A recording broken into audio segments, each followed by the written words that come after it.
walk and talk today.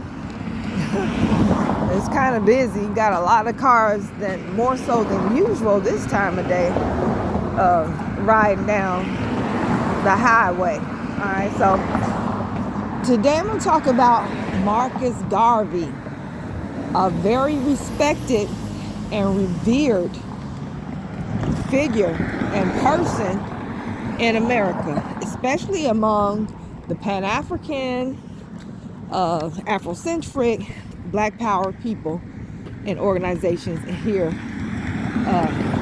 on this land. Okay, so Marcus Garvey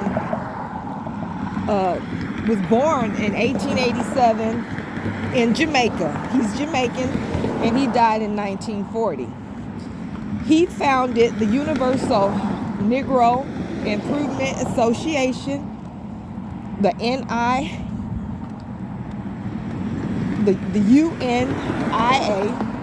and the African Communities League.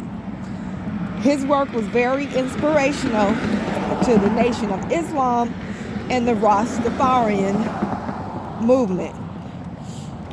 One of his most popular platforms was dedicated to, quote, resettling, unquote, of Black Americans in Africa. All right. So he did a lot of great things while he was in America. He launched a lot of businesses, and he promoted a separate Black nation. He was able to garner support in the form of donations from mostly our people, or maybe entirely our people, to achieve a lot of his means. Okay, so back to his repatriation movement for Black American people. Now, we know that the first effort to send us somewhere to Africa was done by the Colonization Society in about 1819. Okay, so then here he comes in the early 1900s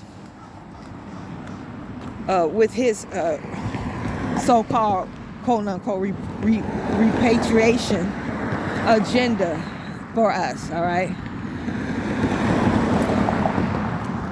So Garvey bought his Universal Negro Improvement Association, the UNIA, to United States, and founded dozens of chapters. Again, he solicited money from us, okay, to start Black businesses, which is great. Among those so-called Black businesses was the Black Star Line, which was a fleet of ships, about 3 ships, that he was supposedly going to use to, in his words, ship us back to Africa. No, we had never been, so I'm going to say to ship us to Africa, all right? It was later discovered that his Black Star Line fleet of ships, which is 3, weren't even seaworthy.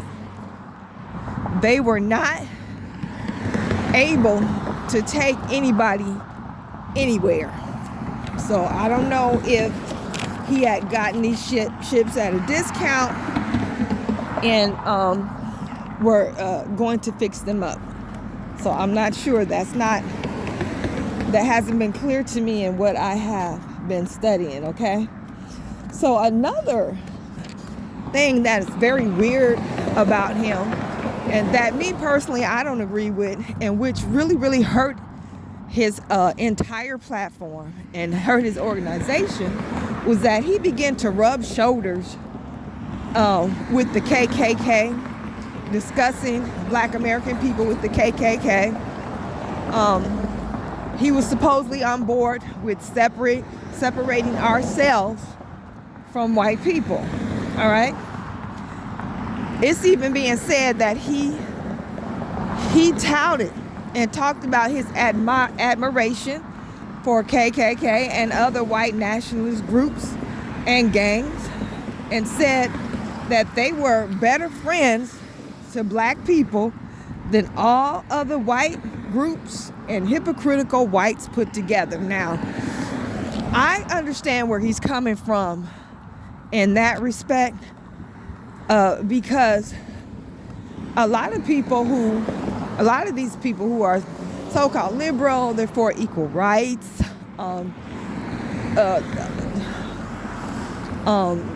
they're for equal employment. That's what they're saying, and they're really not.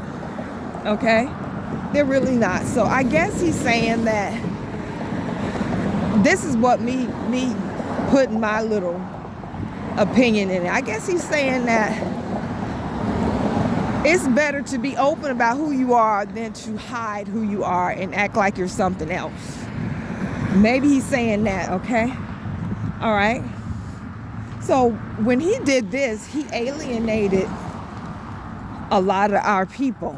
Also, the statements that he made about the KKK and white nationalist organizations being our friends, more so than all other white people and organizations, I guess, so quote unquote liberals put together. He really made our people, a lot of our people, angry. So he did support separation of the races. He did. But his way of going about it was to encourage us to leave this land and go somewhere to Africa. He never said really where. At least the colonization society formed the colony called Liberia. He never said where, okay? And my thing is, okay, you're for the separation of races. Why build that around a platform of talking to white nationalists and KKK members, telling people they're more friends of ours than anyone else, and talking about your admiration for them? We don't have to have anything to do with these barbarians in order to promote separation between the races. All right, okay, go ahead, please. You see, didn't I stop? All right, I'm sorry, I'm crossing the street. All right, so we don't have to rub shoulders with these devils to support separation of the races from them. So he alienated a lot of people with that with that stance right there, okay? So eventually the UNIA totally disbanded, and it failed in the early 20s, just like the attempts of the Colonization Society in 1816, whose purpose was to facilitate the migration of free people of color, black folk who weren't enslaved, from America to a colony in Liberia. Both of those attempts to get us off our land failed. All right. So let's talk a little bit about Liberia. This migration, the people who volunteered to migrate from America to the Liberian colony were mostly from the West Indies, Caribbean, and Europe. People say, they try to make it seem like it was mostly us. No, a few of us went, we did, but it wasn't us. It was mostly other people, because most of us knew better. I don't understand the people who went. And here we are, 150 years later, after these people migrated to that part of Africa, Liberia, and to this day, they do not get along with the natives.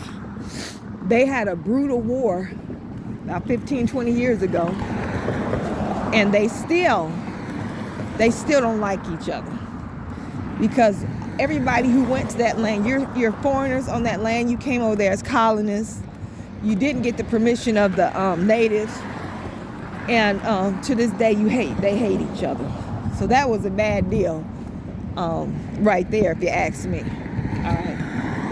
So I'm not gonna lie. About Marcus Garvey's accomplishments. Maybe he had a great sincerity in his heart to begin with, but anybody that talks about removing us as a people off this land to some place we ain't never been, I kind of like smell Boule dressed up as militant and pro-black, character or whatever among our people.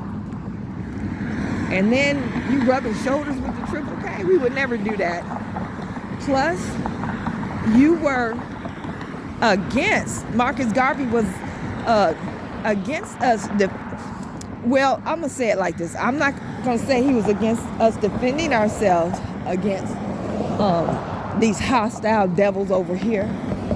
But, well, he didn't agree that we should revert to revenge and violence if our people, one of our people or one of our own was lynched. He didn't feel like we should go and lynch somebody else. And I agree, because to me it doesn't make no sense. Somebody harmed us, harmed our children, but we're going to just find any other white person and do the same thing to them. No, get that person. Find that person who did it if you can, and get them back. So depending on the context, I can agree with that. But everything about Garvey overall, I kind of find suspicious. There's a lot of more information about Garvey. Eventually, we know that he was accused of mail fraud and deported. I think he spent some time in jail. Went to Europe. I believe he went back to Jamaica, or went to Jamaica, went back to Europe, one or the other, whatever. And that was the end of his history here on this land. All right. But the other thing is that I think that for a minute, Garvey was being investigated for certain things, especially, I think, mail fraud, but also misuse of funds that was donated to him. He's being investigated. And there was a previous supporter of his that was going to come clean and tell the truth about the misappropriation of funds that Garvey had collected, and he ended up getting taken out. Somebody killed him. So this source, I'm not gonna, because I don't know how credible they are. This source tends to believe that Marcus Garvey had this young man taken out. So this is the first time I'm hearing this. You have to look it up yourself and do your own due diligence. Could be true, maybe it's not. But like I said, I can't spit on Marcus Garvey and his work, but I have a problem with him. I don't see him as the great person that these Pan-Africans over here today and other people see him as. I don't see that. All right. He could very well have been a plant and a boule. All right. Sent to us to, again, get us off our land. But then again, why would America mess with him? It seemed like they would have allowed him to continue what it is that he was doing among us if he was truly not for us. So I have my reservations. Like I said, I'm not going to spit on him, but I don't like a lot of things that he did. His migrating back to somewhere, some phantom place in Africa, just kind of like, pushed me away from him and his the history that we have of him all together. I mean, nobody's perfect. But I don't know, we need to really relook at our fascination with Marcus Garvey. Really read up on his life here in America and what he did, what he said, and come to our own conclusions and stop letting people who would overlook these very glaring things about him and continue to hold him up as some type of demigod among us, okay? So that's my little opinion and commentary about Marcus Garvey. Take it as you wish. Thank you for watching this video, and peace.